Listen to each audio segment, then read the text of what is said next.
Before explaining Fermat's theorem on sums of two squares, we will learn basics on modular arithmetic.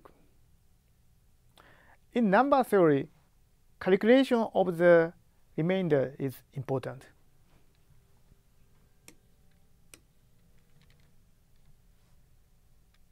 Modular arithmetic provides a convenient method to calculate remainders.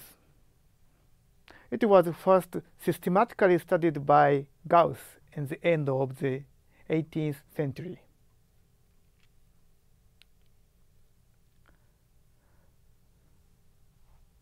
Let me introduce an important notation in modular arithmetic. Assume that we have integers a, b, and n. If a minus b is divisible by n, we say a and b are congruent modulo n, or a is congruent to b modulo n. We then write a congruent to b modulo n.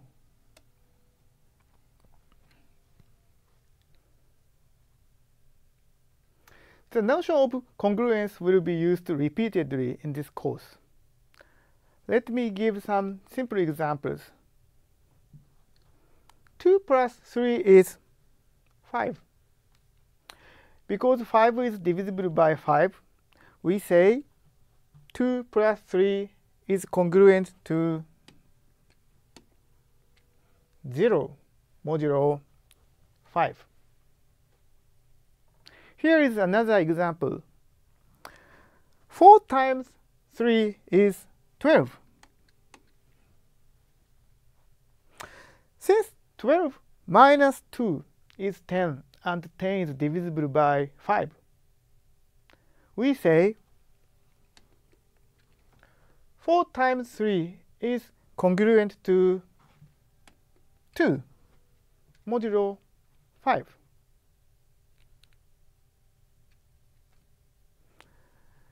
The following tables show the addition and multiplication modulo 5. For example, 3 plus 4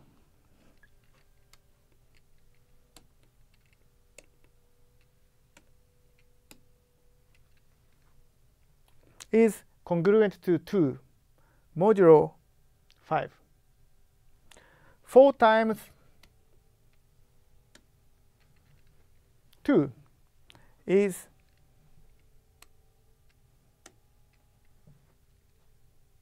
congruent to 3 modulo 5.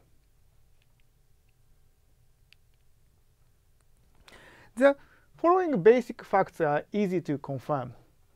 Let me consider everything modulo n. Assume that a is congruent to b and c is congruent to d.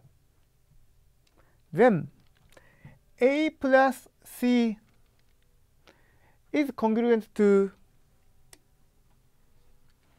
b plus d.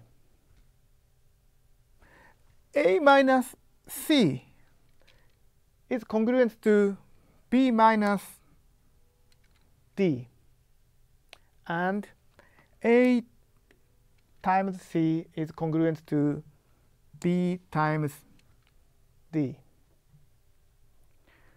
We can perform 3 operations: addition, subtraction, and multiplication in the modulo n world. However, the fourth operation, division, is not always possible in the modulo n world.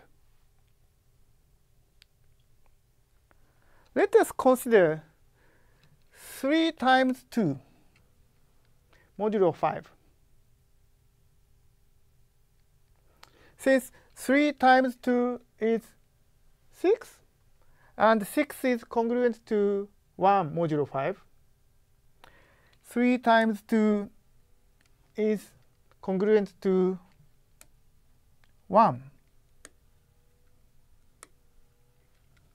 modulo 5. This formula says 2 is the multiplicative inverse to 3 in the modulo 5 world. The following theorem says the multiplicative inverse always exists if we consider modulo a prime number. More precisely, the statement of the theorem is as follows. Assume that P is a prime number. Take an integer a greater than or equal to 1 and less than or equal to p minus 1. Then there is an integer b satisfying the following formula. A times b is congruent to 1 modulo p. The integer b is called the multiplicative inverse to a modulo p.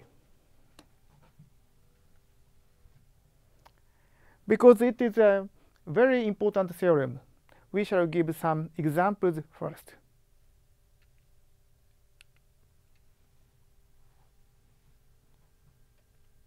Assume that p is 7 and consider everything modulo 7.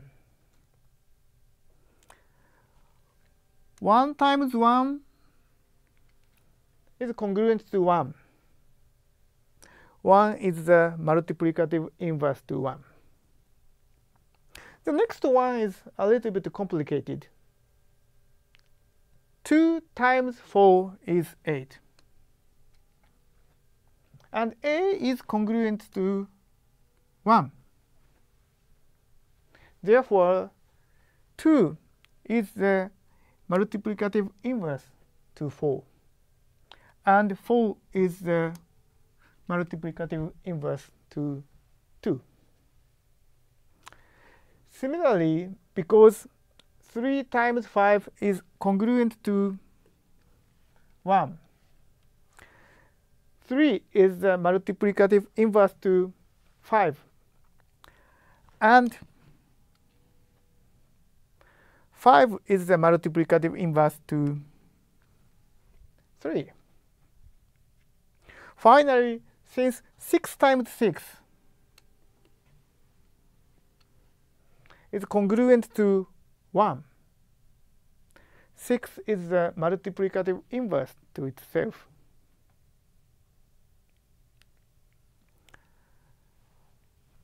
Let me give a proof of the theorem. Recall that p is a prime number and we have an integer a greater than or equal to 1 and less than or equal to p minus 1. Consider a times b modulo p for p varying from 1 to p minus 1. Then a times b for different b are not congruent to each other modulo p. Let me explain why. Assume that a times b is congruent to a times c for some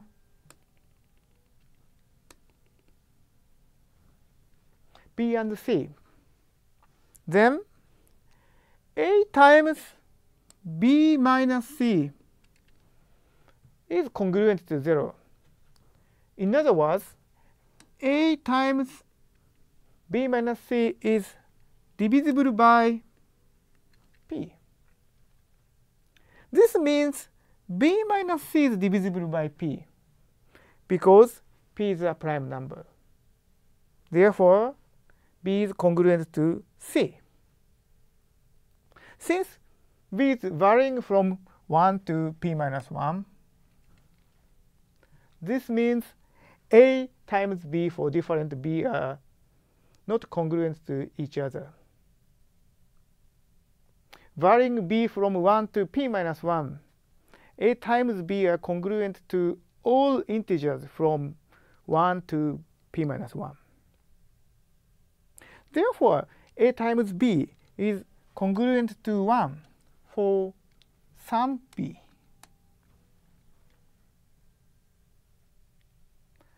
This proof works only for congruence modulo a prime number p.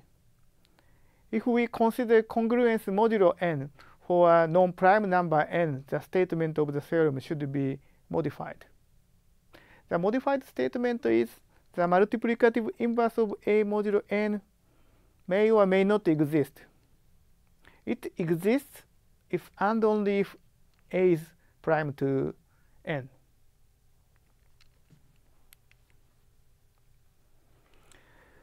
Gauss was an influential mathematician. He contributed to many areas of mathematics and physics. It seems that he liked number theory very much.